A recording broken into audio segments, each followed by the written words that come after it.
dipersembahkan oleh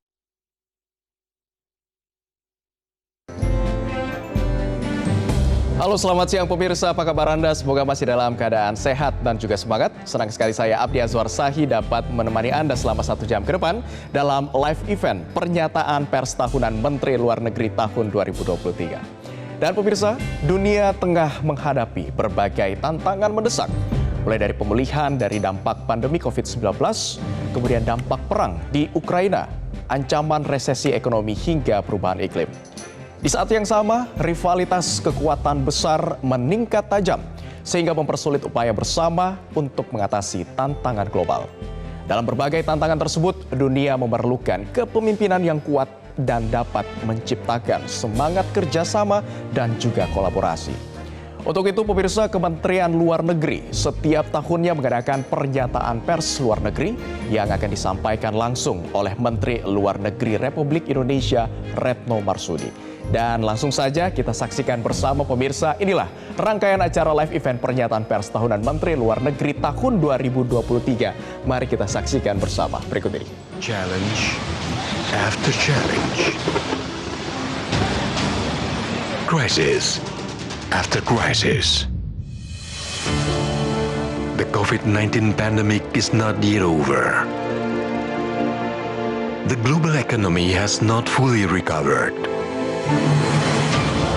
Then, the war in Ukraine broke out, and the situation exacerbated. Global food supply disrupted. Recessions and high inflation unavoided. Rivalries among major powers intensified, and countries are more divided. In a time of great challenges, the world needs true leadership. We are Indonesia. Kita berada di puncak kepemimpinan global. So today, I would like to offer you a word based on a new paradigm. A paradigm of collaboration, not of competition. As we lead, we unite. Saya kembali menekankan pentingnya perang segera diakhiri. Presiden Putin memberikan jaminan keamanan untuk pasokan pangan dan pupuk baik dari Rusia maupun dari Ukraina.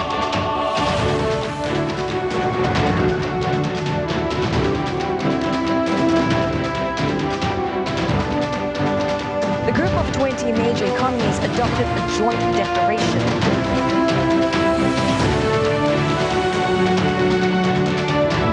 KTT G20 di Bali, Indonesia ditutup.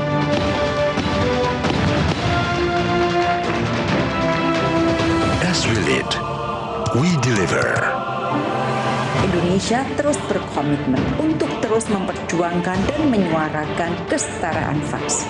Indonesia will stand firm in solidarity with our Palestinian brothers and sisters.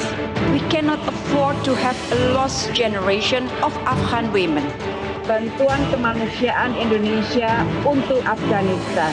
Dengan mengucap Bismillahirrahmanirrahim, bantuan kemanusiaan untuk Pakistan saya berangkatkan. As we lead, we inspire. I highlighted the need to look at Indo-Pacific through opportunities lens and not only the challenges lens. Pasifik harus menjadi bagian integral dari kawasan Indo-Pasifik yang damai, stabil, dan sejahtera. Democracy is not an end in itself, but it is a means to an end. Kesejahteraan rakyat Myanmar menjadi prioritas. It is no longer time to talk the talk. Now is the time to walk the talk. It is an honor for Indonesia to assume ASEAN chairmanship in 2023.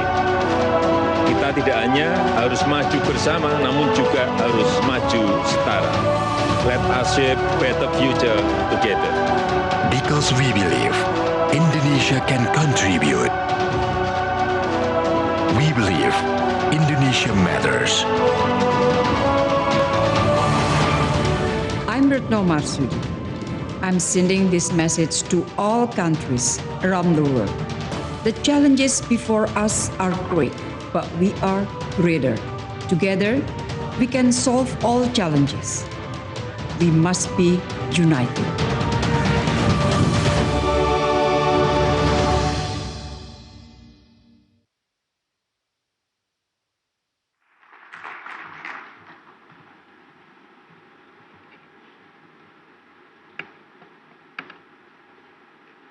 Bismillahirrahmanirrahim. Assalamualaikum warahmatullahi wabarakatuh. Salam sejahtera bagi kita semua. Om Swastiastu, Namo Buddhaya, salam kebajikan, Rahayu. Yang saya hormati Bapak Utut Adianto, Pimpinan Komisi 1 DPR RI, Bapak Alwi Shihab, Menteri Luar Negeri Indonesia periode 1999-2001, Duta Besar Triyono Wibowo, Wakil Menteri Luar Negeri periode 2008-2011, Duta Besar A.M. Fahir, Wakil Menteri Luar Negeri periode 2014-2019, Ibu Juliani Malik, Excellencies, Ambassadors, rekan-rekan media, para diplomat Indonesia dimanapun berada, Ibu Bapak sekalian. Pagi ini kita menerima kabar duka. Ibu Yunisa Ali Alatas meninggal dunia. Inna lillahi wa inna ilaihi roji'un. Duka cita kami yang dalam kepada keluarga dan doa kami semua menyertai kepergian beliau. Ibu Bapak yang saya hormati, selamat tahun baru 2023. Mari kita jadikan 2023 menjadi tahun yang lebih damai, sejahtera bagi kita semua. Kita baru saja melalui tahun yang penuh tantangan. Pertanyaannya selalu, bagaimana sikap kita dalam menghadapi berbagai tantangan? Apakah kita ingin menjadi bagian dari masalah atau menjadi bagian dari solusi? Sudah menjadi komitmen Indonesia untuk selalu menjadi bagian dari solusi. Pasca KTT G20, Sekjen PBB Antonio Guterres menyampaikan, saya quote, "I think in a very difficult context in which geopolitical divides have reached a climax, Indonesia has demonstrated an enormous capacity to bring parties together, to promote dialogue, and to try to push for solutions." Ibu Bapak, presidensi G20 Indonesia dilakukan di tengah situasi dunia yang sangat sulit. Hampir semua pihak pesimistik bahwa G20 akan dapat bekerja, bahwa G20 akan dapat menghasilkan sesuatu yang bermanfaat bagi dunia. Syukur alhamdulillah, semua kekhawatiran tersebut tidak terjadi.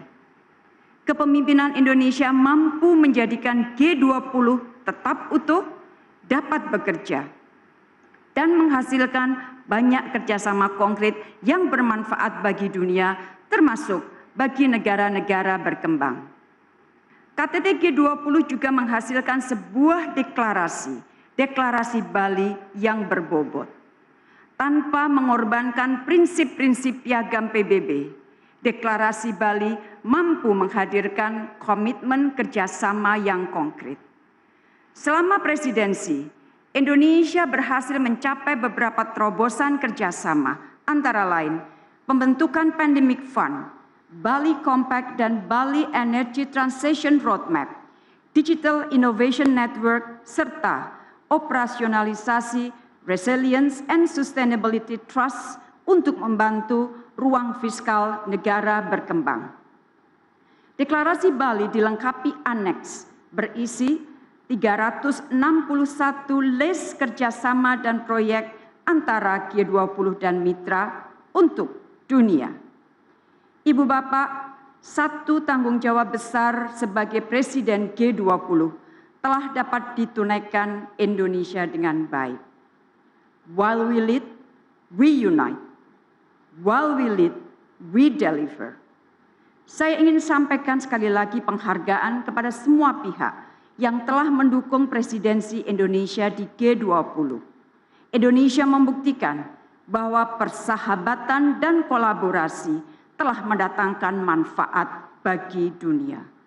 I wish India all the best for the G20 presidency, and Indonesia will render its full support to India.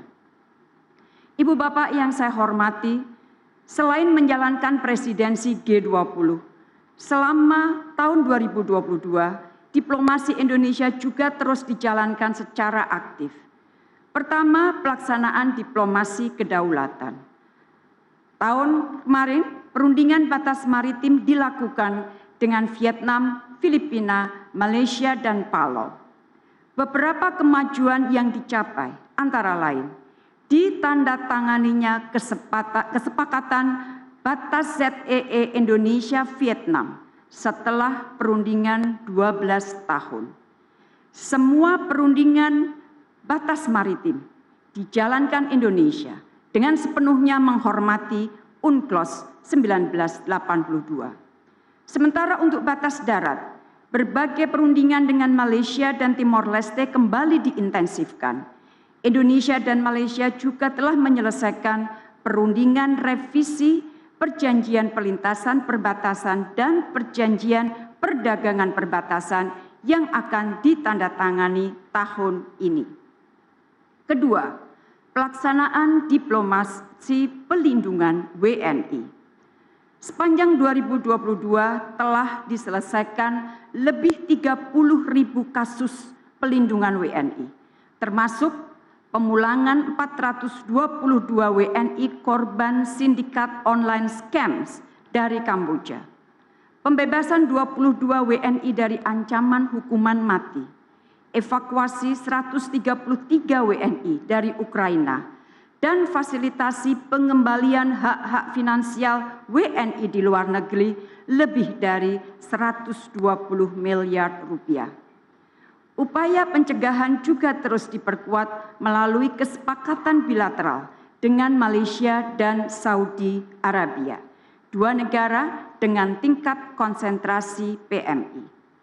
Di tingkat multilateral, Indonesia juga mendorong pembentukan norma internasional terkait penempatan dan pelindungan pekerja migran, baik pekerja sektor domestik maupun profesional. Ketiga, diplomasi ekonomi. Ibu bapak, di tengah situasi yang sulit, diplomasi ekonomi terus diperkuat. Selama menjalankan presidensi G20 secara bilateral, telah dihasilkan 140 proyek kerjasama dengan nilai 71 miliar US dollar atau lebih 1.100 triliun rupiah. Just Energy Transition Partnership juga telah disepakati senilai 20 miliar US dollar atau lebih dari 312 triliun rupiah. Peningkatan akses pasar dilakukan melalui percepatan finalisasi perjanjian perdagangan bilateral dengan Chili, Uni Emirat Arab, Korea Selatan, Jepang, dan Mauritius.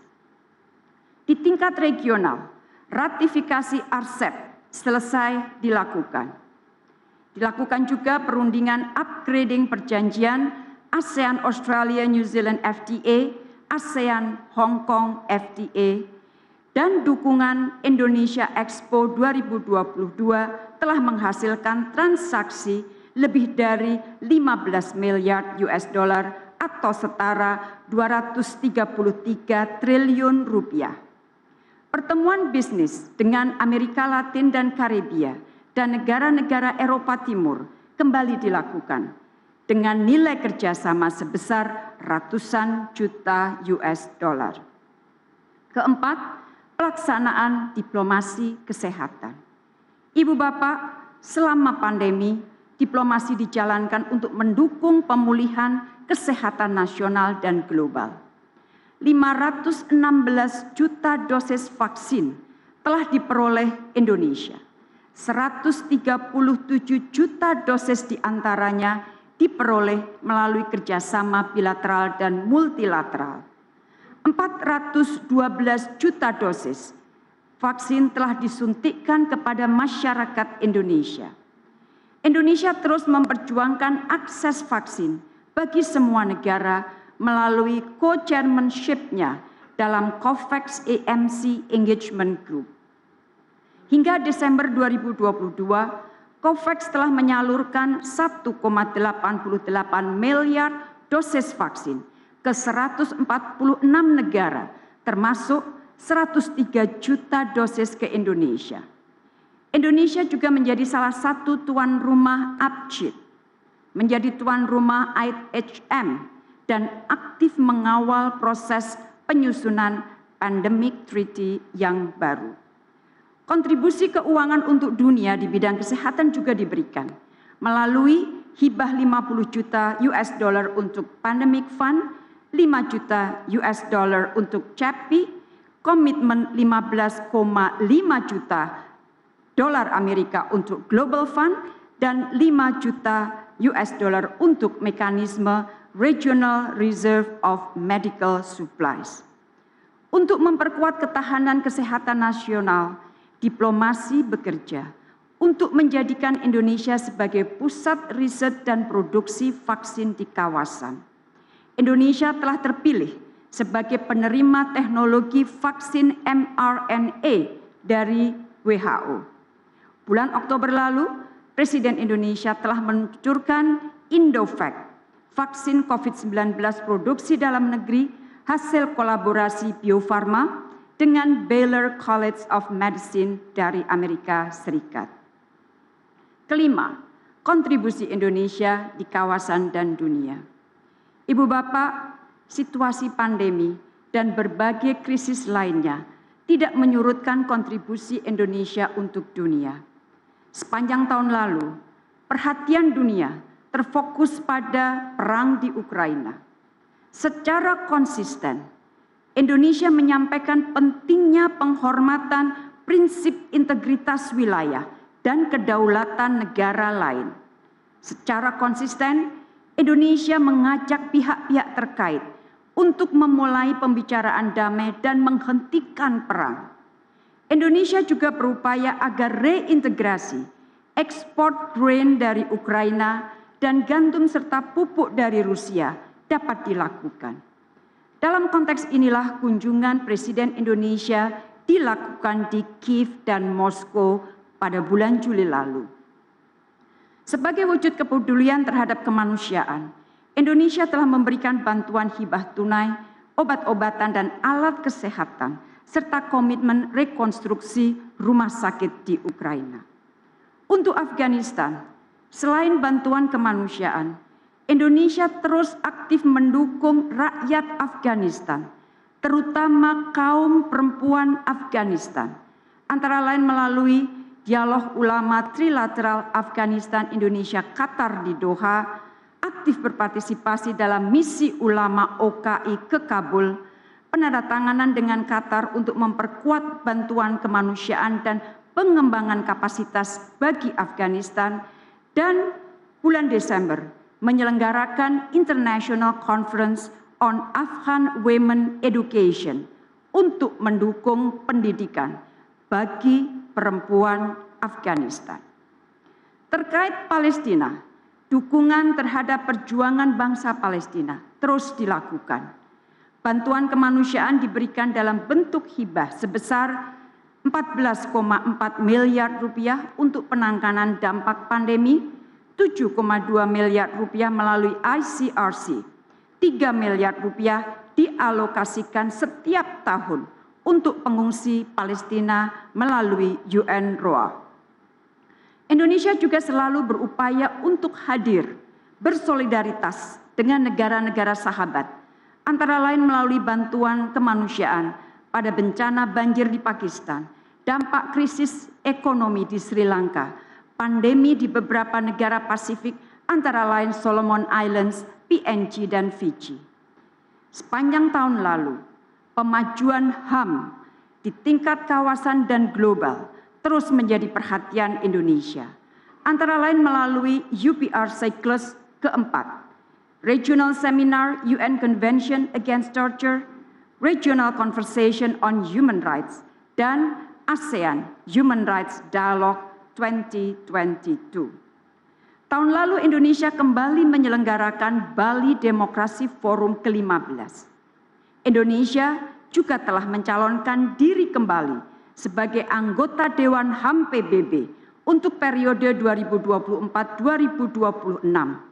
Indonesia mengharapkan dukungan semua negara anggota PBB terhadap pencalonan ini. Terkait ASEAN, apresiasi yang tinggi kepada Kamboja yang telah menjalankan keketuaan yang baik, termasuk upaya mendorong pelaksanaan 5 Pieces untuk Myanmar. Indonesia terus mendorong implementasi 5 Pieces, antara lain melalui inisiasi pertemuan para Menteri Luar Negeri di Jakarta dan di Phnom Penh, dan pertemuan para tingkat leaders di Phnom Penh November tahun lalu. ASEAN kecewa terlepas dari upaya ketua dan semua negara anggota ASEAN, implementasi 5 Pieces oleh junta militer Myanmar tidak mengalami kemajuan signifikan. Penyelesaian masalah Rohingya juga tidak mengalami kemajuan. Dalam 3 bulan terakhir ini, Indonesia menerima tambahan 644 orang pengungsi Rohingya. Dengan tambahan ini, maka terdapat 1.500 migran etnis Rohingya terregistrasi di Indonesia. Penyelesaian masalah Rohingya menjadi lebih sulit dengan situasi Myanmar saat ini. Isu Rohingya tidak akan dapat diselesaikan jika akar masalah di Myanmar tidak diselesaikan. Masih terkait dengan ASEAN, Indonesia juga telah menginisiasi rekomendasi High Level Task Force ASEAN mengenai penguatan kapasitas dan efektivitas kelembagaan ASEAN, membuat core elements visi ASEAN pasca 2025 dan peningkatan kemitraan ASEAN Amerika Serikat menjadi komprehensif strategis.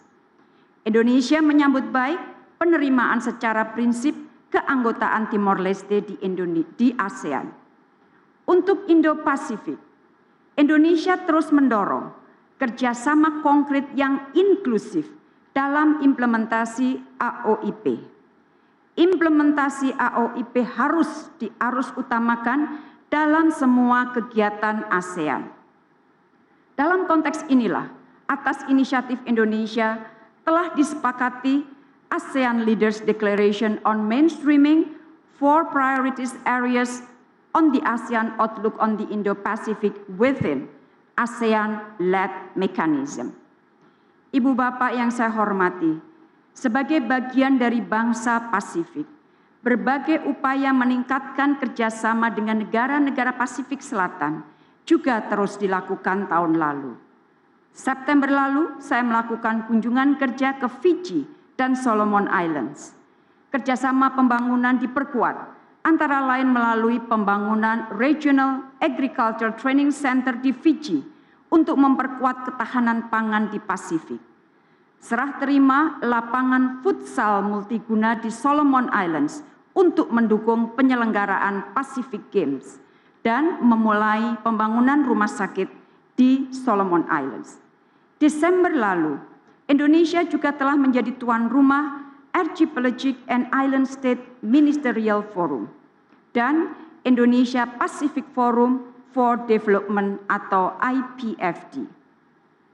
IPFD akan menjadi platform untuk pengembangan kerjasama pembangunan secara terlembaga di kawasan Pasifik. Indonesia juga berusaha mendekatkan Pasifik dengan dunia.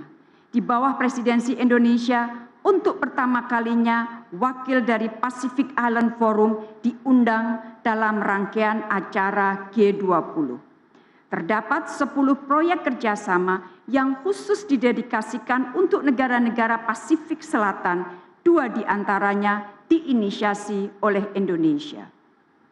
Ibu Bapak, tantangan dunia di tahun 2023 akan semakin berat. Ketidakpastian global dan situasi geopolitik yang sangat dinamis masih akan menjadi karakteristik dunia. Rivalitas antar kekuatan besar juga terus menajam. IMF memprediksi perlambatan pertumbuhan ekonomi dunia dari 3,2 tahun lalu menjadi 2,7 untuk tahun ini. Managing Director IMF menyampaikan pandangan, sepertiga ekonomi dunia diprediksi akan mengalami resesi pada tahun ini.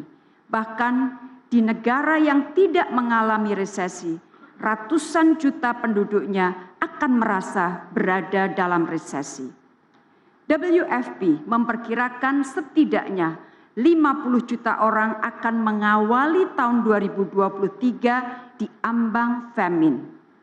UNGCRG mengingatkan food access crisis yang saat ini kita hadapi dapat menjadi food availability crisis pada tahun 2023, terutama bila krisis pupuk di tingkat global terus berlanjut.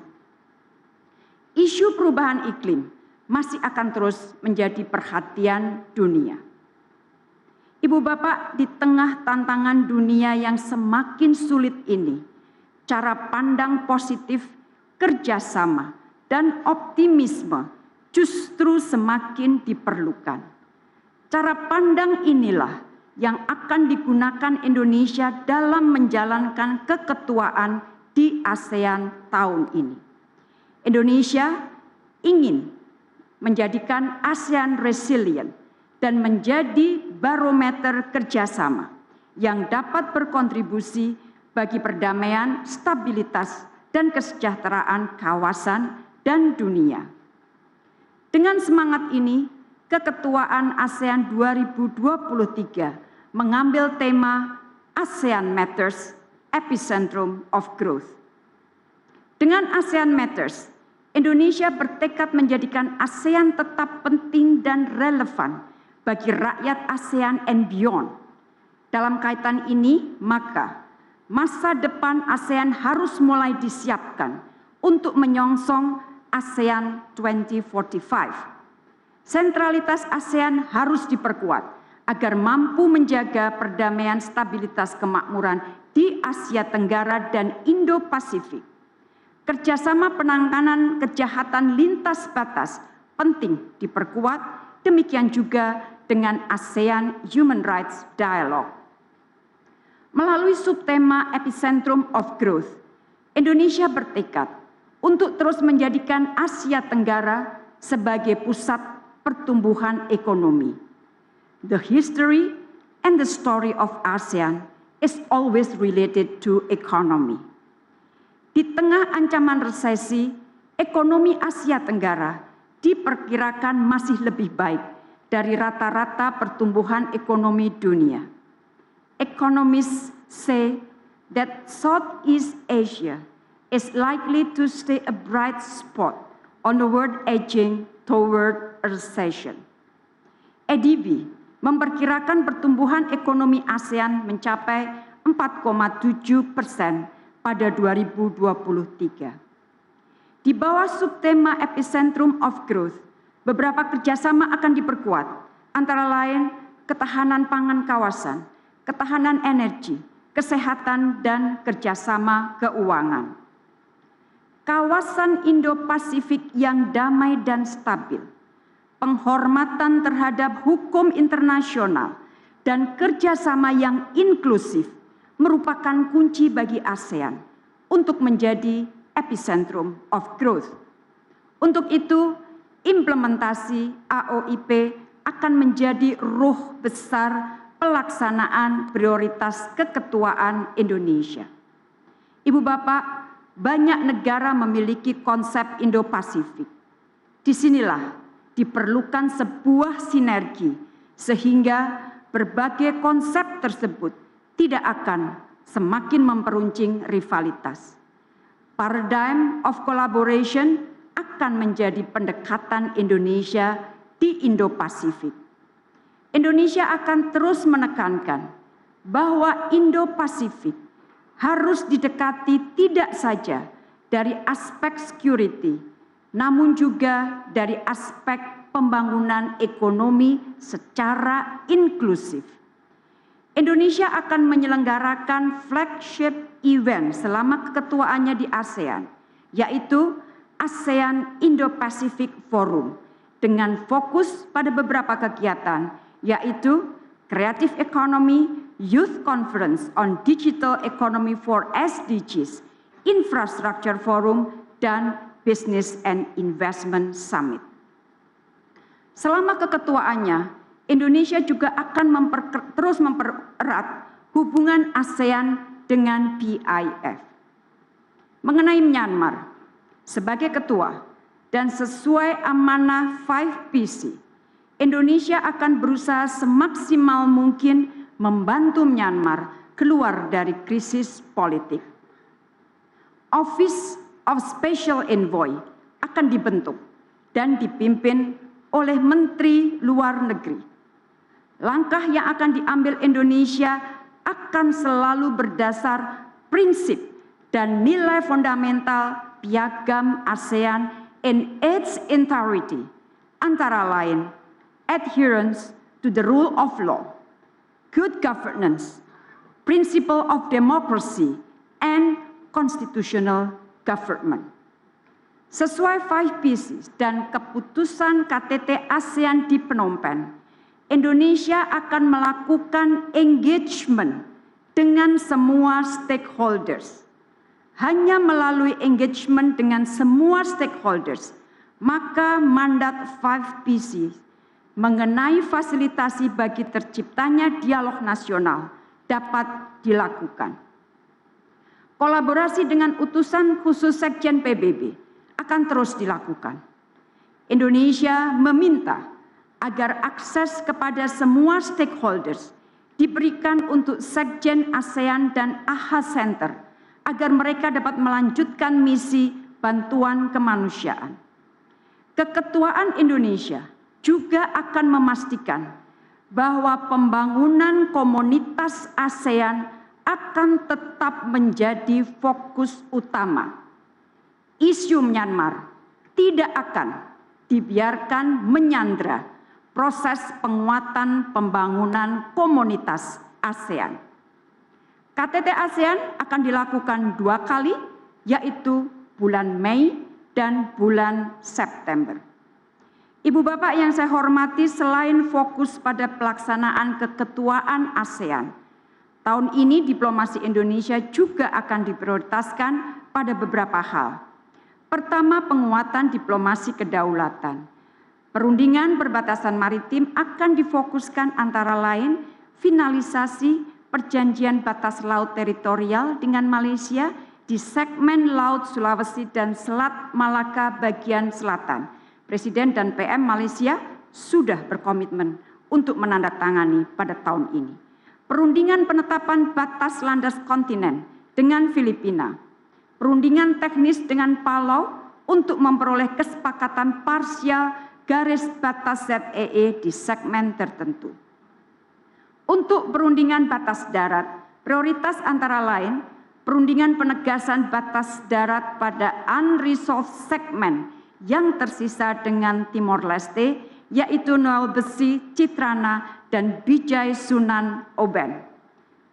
Menyelesaikan outstanding boundary problem dalam penegasan batas darat Indonesia-Malaysia di sektor timur, khususnya di Pulau Sebatik dan Sungai Sinapat selesai. Reaktivasi Forum Joint Border Committee Indonesia Papua New Guinea. Kedua, memperkuat diplomasi pelindungan. Portal Peduli WNI versi 2.0 dan versi aplikasi mobile untuk meningkatkan kualitas pelayanan publik akan diperkuat. Selain itu, juga akan dilakukan percepatan pembangunan koridor migrasi ketenagakerjaan sektor formal yang aman dan teratur, perluasan kerjasama dalam penanganan TPPO khususnya terkait cybercrimes dan online scams, serta penguatan peran ASEAN dalam isu pelindungan PMI.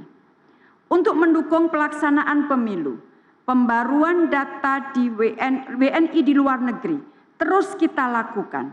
baik di pusat maupun di perwakilan. Tugas Kementerian Luar Negeri jelas, memastikan pemenuhan hak politik warga negara Indonesia di luar negeri dan menjamin akuntabilitas data pemilih luar negeri. Ketiga, terus memajukan kerjasama ekonomi. Tahun ini kita akan fokus pada akselerasi pemulihan ekonomi nasional serta memperkuat pertumbuhan ekonomi hijau. Indonesia akan melakukan percepatan penyelesaian perundingan-perundingan bilateral yang saling menguntungkan, antara lain CEPA dengan Kanada dan Turki, PTA dengan Bangladesh, Djibouti, Fiji, Iran, dan Mauritius, serta Trade and Goods Agreement dengan Pakistan, BIT dengan Timor Leste, serta terus meningkatkan investasi dari berbagai negara pada kawasan-kawasan industri di Indonesia. Di tingkat regional, Indonesia akan secara intensif menyelesaikan proses CEPA dengan Mercosur, dengan Uni Eropa, serta CEPA ASEAN Kanada. Untuk kawasan Afrika, inisiasi pembentukan PTA akan mulai dengan sejumlah kelompok negara, termasuk SACU, ECOWAS, dan EAC atau EAC. Berbagai bisnis forum juga akan digelar, termasuk Indonesia Europe Business Forum. Diplomasi untuk mendukung program BUMN Go Global akan dilanjutkan. Kemlu juga akan mendukung penuh Bali and Beyond Travel Fair 2023 sebagai pameran wisata terbesar di Indonesia. Bulan April ini, Indonesia akan menjadi official partner country untuk Hannover Messe di Jerman. Diplomasi ekonomi juga akan difokuskan pada penguatan ekonomi hijau dan akan tetap konsisten memerangi diskriminasi perdagangan internasional. Diplomasi juga akan bekerja mempertahankan kedaulatan ekonomi Indonesia dalam mengelola sumber daya alamnya demi kesejahteraan rakyat. Untuk itu, Indonesia akan melanjutkan upaya memperkuat industri hilir. Tanpa pembangunan industri hilir, negara berkembang seperti Indonesia tidak akan dapat melakukan lompatan pembangunan. Kesejahteraan merupakan hak semua negara. Ibu Bapak, prioritas selanjutnya adalah aktif menjalankan diplomasi perdamaian dan kemanusiaan. Sebagaimana amanah konstitusi, Indonesia secara konsisten akan terus membantu perjuangan kemerdekaan Palestina. Indonesia juga akan terus membantu rakyat Afghanistan, terutama kaum wanita, dalam memperoleh akses pendidikan. Dukungan bagi pelaksanaan intra-Afghan dialog dan kerjasama ulama, termasuk dialog ulama trilateral Indonesia Qatar Afghanistan akan diteruskan.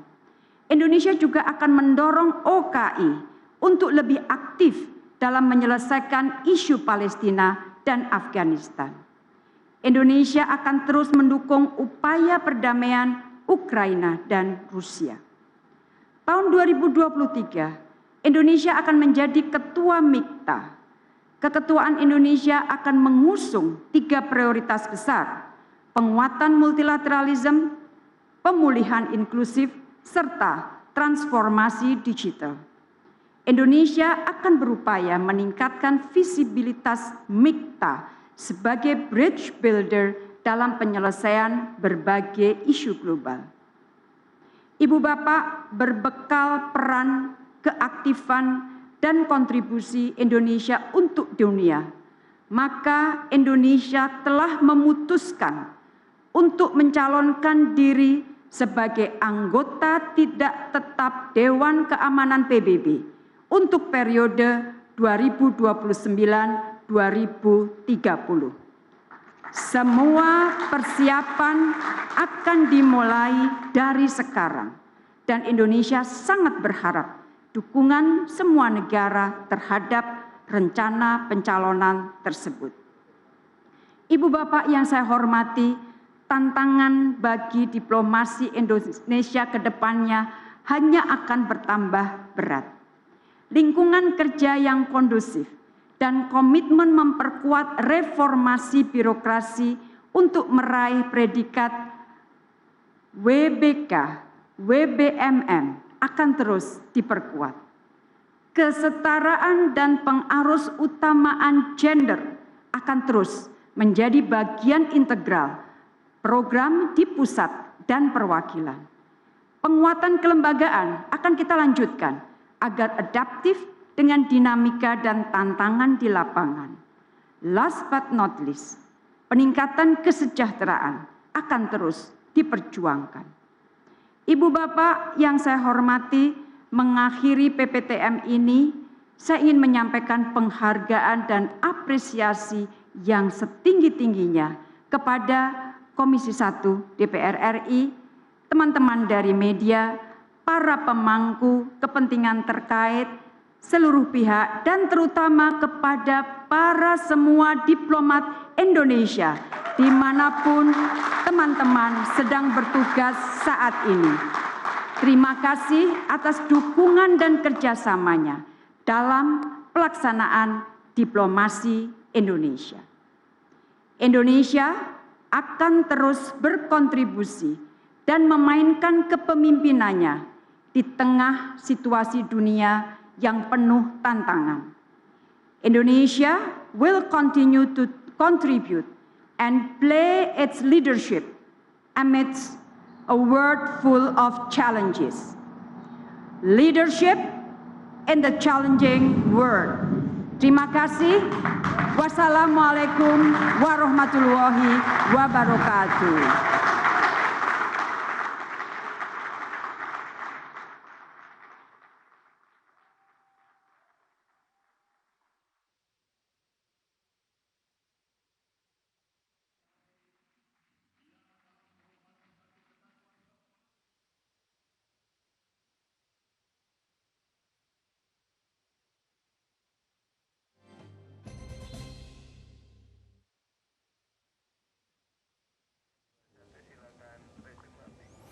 Pemirsa, baru saja kita sama-sama menyaksikan pidato dari Menteri Luar Negeri Republik Indonesia Retno Marsudi terkait dengan pernyataan pers tahunan Menteri Luar Negeri tahun 2023 dan apa saja agenda-agenda strategis yang sudah dilakukan pada tahun 2022 lalu hingga 2023 pada tahun ini.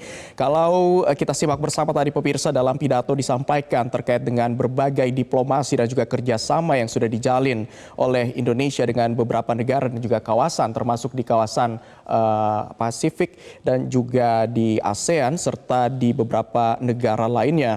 Kemudian tadi juga Bu Retno Marsudi sempat menjelaskan terkait dengan kesuksesan G20 dan juga pelaksanaan diplomasi perlindungan warga negara Indonesia termasuk dari ancaman hukuman mati, evakuasi WNI dari Ukraina dan juga hak finansial WNI di luar negeri.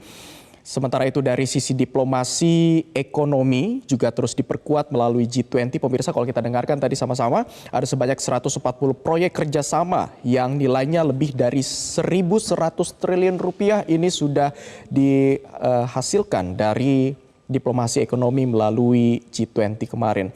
Kemudian dari sisi diplomasi kesehatan tadi juga sudah dijelaskan dan dipaparkan terkait dengan mendukung kesehatan nasional dan juga global.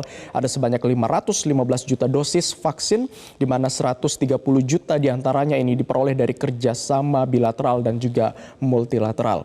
Sementara itu dari kontribusi Indonesia di kawasan juga sudah tadi dijelaskan oleh Bu Retno. Dan juga dari misi kemanusiaan untuk di Palestina dianggarkan begitu atau ada sebanyak 14,4 miliar anggaran untuk pandemi COVID-19. Kemudian ada 7,2 miliar yang dialokasikan untuk pengungsi Palestina.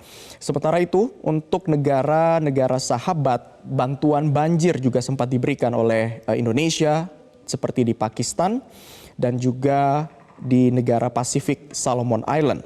Sementara itu ada beberapa lagi kerjasama yang juga dilakukan oleh Indonesia termasuk 10 proyek kerjasama untuk negara Pasifik Selatan di mana 2 diantaranya ini diinisiasi oleh Indonesia.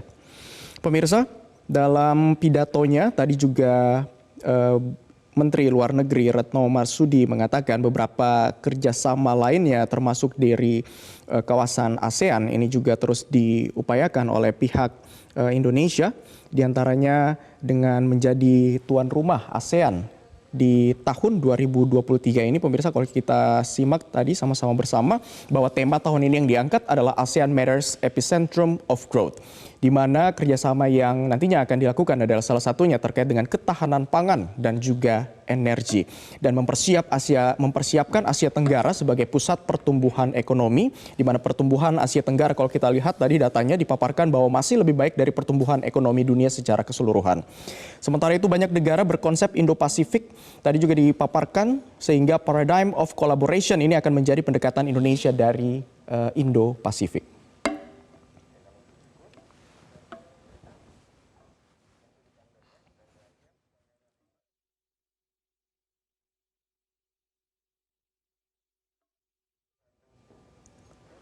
Sementara itu pemirsa, sebelum penyampaian pernyataan pers tahunan Menteri Luar Negeri, Kementerian Luar Negeri memberikan penghargaan Adam Malik Award bagi media dan juga para jurnalis yang meliput informasi mengenai diplomasi Indonesia kepada masyarakat luas. Berikut cuplikannya untuk Anda. Selain Social Media Awards yang baru saja kita saksikan bersama, setiap tahunnya Kementerian Luar Negeri juga menganugerahkan Adam Malik Awards sebagai bentuk apresiasi tertinggi kepada insan media yang berperan penting dalam mengedukasi dan menyampaikan informasi mengenai prioritas politik luar negeri yang faktual dan berimbang. Ibu, Bapak, dan sahabat Kemlu, mari kita saksikan bersama penganugerahan Adam Malik Awards tahun 2023. Kementerian Luar Negeri memberikan penghargaan tahunan Adam Malik Awards atau AMA pada media massa dan jurnalis yang telah berkontribusi dalam menyajikan informasi mengenai diplomasi Indonesia kepada masyarakat luas. Bermula sejak tahun 2002, pada tahun 2023 kali ini, AMA diberikan kepada 6 kategori pemenang, yaitu Media Cetak Terbaik, Media Online Terbaik, Media TV Terbaik, Media Radio Terbaik, Jurnalis Media Cetak Terbaik, dan Jurnalis Media Online Terbaik. Penominasian pemenang AMA dipilih melalui proses penjurian yang dilakukan secara independen, objektif, dan akuntabel oleh Dewan Juri. Keenam Dewan Juri Adam Malik Awards 2023 adalah Atal S. Depari, M. Agung Darmajaya, Duta Besar Musyir Shihab, Dr. Nina Mutmainah, Dr. Syafiah F. Muhibat, dan Usman Kansong.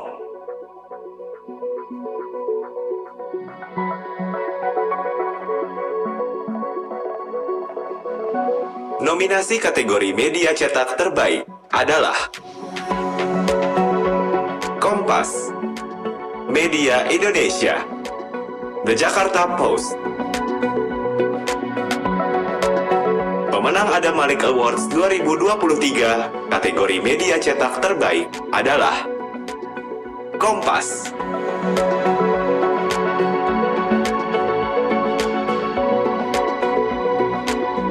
Nominasi kategori media online terbaik adalah Antara, Kompas.com, Medcom.id.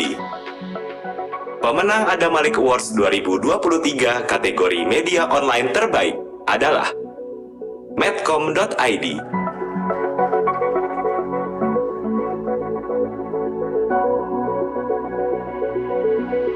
Nominasi kategori media TV terbaik adalah Kompas TV, Metro TV, TVRI. Pemenang Adam Malik Awards 2023 kategori media TV terbaik adalah Kompas TV.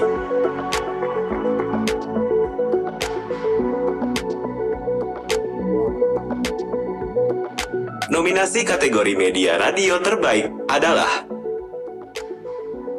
RRI Pro 3, El Sinta, Sonora. Pemenang Adam Malik Awards 2023 kategori Media Radio Terbaik adalah El Sinta.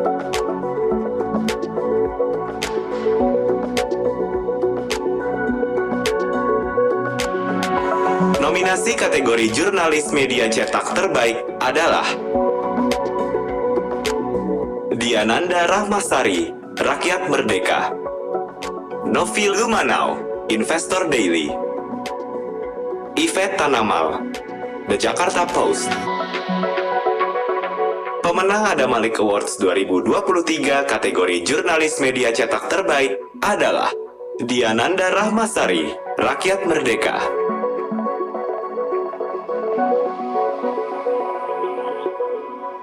Nominasi kategori Jurnalis Media Online Terbaik adalah Marcella Ariesta, Medcom.id.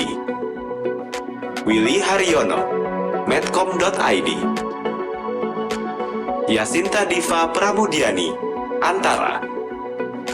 Pemenang Adam Malik Awards 2023 kategori Jurnalis Media Cetak Online Terbaik adalah Yasinta Diva Pramudiani, Antara. Selamat kepada seluruh pemenang Adam Malik Awards 2023.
Untuk duduk kembali.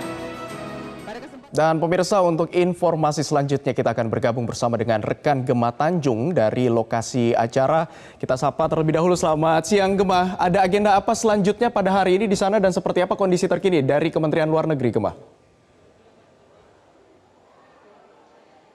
Ya, selamat siang Abdi dan juga pemirsa. Pernyataan tahunan pers untuk Kementerian Luar Negeri baru saja selesai tadi sekitar pada pukul 12 kurang 15 waktu Indonesia Barat. Pernyataan pers tahun ini tadi dibuka terlebih dahulu untuk penghargaan terhadap Social Media Awards dan juga Adam Malik Awards yang dilakukan memang setiap tahunnya. Tadi juga untuk Social Media Awards diperuntukkan untuk sejumlah KJRI dan juga Duta Besar Indonesia yang saat ini sedang bertugas di luar negeri, dan juga untuk Adam Malik diberikan kepada media dan juga jurnalis yang telah menginformasikan mengenai hubungan-hubungan internasional dari pihak Kemenlu kepada publik di Indonesia. Dan tadi pembukaan dari pernyataan pers tahunan dibuka sekitar pada pukul 11 waktu Indonesia Barat oleh Menlu Retno Marsudi. Dalam pernyataannya untuk tahun ini ada sejumlah poin-poin penting yang disampaikan. Pertama adalah ketika penyelenggaraan G20. Menlu Retno mengatakan bahwa sempat adanya rasa pesimis dari sejumlah negara ketika Indonesia tetap mengadakan G20 di masa pandemi pada akhir tahun kemarin di Bali. Ia mengatakan banyak sekali negara-negara yang pesimis karena ditakutkan tidak adanya kerjasama yang akan terjalin ketika masa pandemi dan diadakan G20. Tetapi nyatanya pada G20 kemarin pihak Indonesia berhasil mengadakan G20 dengan menciptakan adanya 5 kerjasama yang dibentuk. Yang pertama adalah pembentukan Pandemic Fund. Ini berkisar sekitar hingga miliaran rupiah, dan juga Bali Compact dan Bali Energy Transition Roadmap kemudian juga Digital Innovation Network hingga operasionalisasi resilience dan sustainability trust untuk bantu ruang fiskal negara berkembang, sehingga di G20 ini tidak hanya negara maju saja tapi juga negara berkembang ikut menerima dampak dari adanya jalinan kerjasama antara sejumlah negara yang hadir dalam agenda G20 kemarin. Dan di masa 2023 ini ketika kita sudah mulai menghadapi penurunan dari pandemi, di tahun 2022 Menlu Retno mengatakan bahwa pada tahun lalu diadakan bilaterasi untuk diplomasi kesehatan. Hal ini dibentuk untuk saling membantu baik dari dana dan juga vaksinasi untuk membantu seluruh masyarakat di Indonesia ketika sedang mengalami pandemi di tahun 2020. Di tahun 2022 kemarin memang tercatat sudah ada lebih dari 580 juta dosis vaksin yang diterima oleh Indonesia yang bekerja sama dari COVAX ataupun Tiongkok untuk menghasilkan vaksin. Tetapi untuk tahun ini memang pihak Indonesia tetap akan menggenjot penciptaan vaksinasi dari Indonesia sendiri untuk disebarkan ke seluruh masyarakat Indonesia. Tadi juga Menlu Retno mengatakan bahwa hingga saat ini diplomasi kesehatan masih akan terus dilakukan mengingat pandemi COVID-19 belum sepenuhnya hilang. Tetapi di tahun 2023 ini memang seluruh dunia akan menghadapi kesulitan ekonomi. Tadi juga ia mengatakan bahwa di tahun ini kemungkinan bahwa global akan mengalami resesi ekonomi, tetapi untuk negara-negara di ASEAN ini diperkirakan tetap akan mengalami kestabilan ekonomi, tidak seperti negara-negara lainnya. Untuk itu ada beberapa kerjasama yang dikuatkan untuk menghadapi resesi ekonomi di tahun 2023. Yang pertama adalah ketahanan pangan, ketahanan energi, kesehatan, dan juga kerjasama secara keuangan. Tadi juga Bu Menlo mengatakan bahwa kawasan Indo-Pasifik ini akan menghormati hukum internasional dan mengedepankan kerjasama yang inklusif merupakan kunci bagi ASEAN untuk menjadi epicentrum of growth dan kawasan dunia. ADB juga memperkirakan bahwa pertumbuhan ekonomi ASEAN pada tahun 2023 ini akan mencapai kurang lebih 4,7% di tahun ini. Indonesia juga akan menyelenggarakan flagship events yaitu ASEAN Indo-Pacific Forum untuk memperkuat perekonomian di tahun 2023. Ini beberapa kegiatan fokus diantaranya adalah Creative Economy, Youth Conference on Digital Economy for SDGs, dan juga Infrastructure Forum dan juga Business and Investment Summit. Dan untuk tahun ini juga Indonesia mengumumkan bahwa akan menjadi anggota tidak tetap Dewan Keamanan PBB untuk periode 2029 dan juga 2030. Hal ini dilakukan demi menguatkan Indonesia untuk mengusung 3 prioritas besar yaitu penguatan multilateralisme, pemulihan inklusif, serta transformasi digital. Sehingga Indonesia juga sangat berharap dukungan dari seluruh negara anggota PBB terhadap rencana pencalonan tersebut. Abdi. Baik, terima kasih Gema Tanjung atas informasi Anda langsung dari Kementerian Luar Negeri. Selamat kembali bertugas. Dan pemirsa, demikian telah kita saksikan bersama program live event pidato pers tahunan Menteri Luar Negeri tahun 2023. Akhir kata saya Abdi Azwar Sahi mewakili seluruh kerabat kerja yang bertugas. Pamit undur diri, selamat siang, sampai jumpa.